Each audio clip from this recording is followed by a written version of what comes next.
Bonjour à tous et bienvenue à la une des journaux de ce mercredi. Elle vous est offerte par Bâtisseur Plus Inter. Vous aimez la qualité et vous recherchez des matériaux de construction fiables? Bâtisseur Plus Inter est la solution.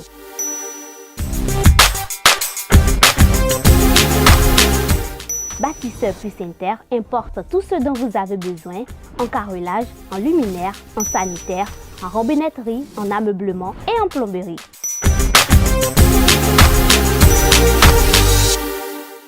Visitez-nous à Abomey-Calavi, 4e rue après SOS, en quittant Kota pour l'université d'Abomey-Calavi. Infoline 00229 91 77 72 77. On démarque surtout dans nos kiosques par le quotidien Maison, le Béninois libéré, qui titre en sa manchette du jour « Deuxième sommet sur les objectifs du développement durable 2023 ». Abdoulaye Bio Tchane expose les résultats appréciables du Bénin.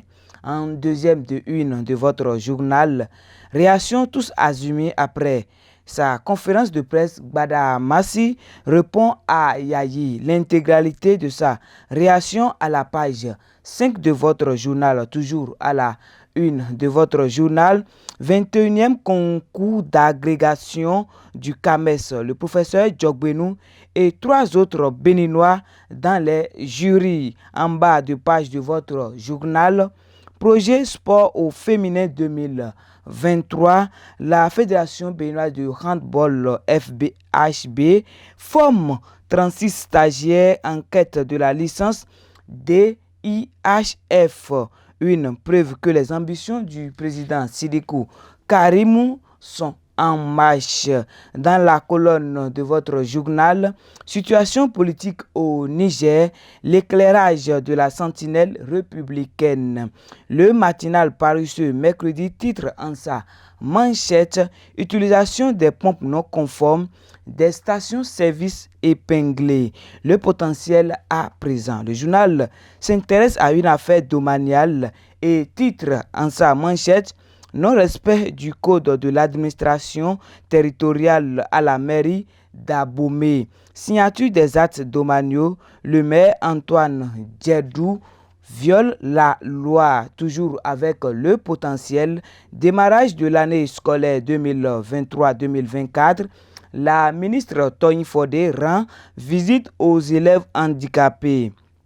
Selon Matin Libre de ce mercredi, rentrée scolaire, le public jamais prêt, le privé victime en fin d'année. Un sujet sport pour finir avec Matin Libre.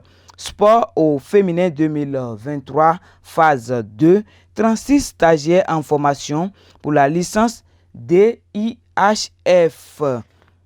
L'événement précis placade en sa manchette du jour, deuxième sommet de New York sur les objectifs du développement durable.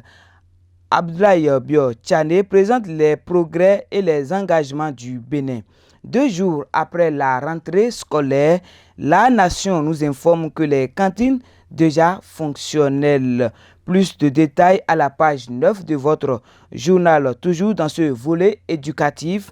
Fraternité, quant à lui, s'intéresse au bien-être des apprenants et souligne dans son espace bien-être les principes d'une alimentation saine pendant l'année scolaire.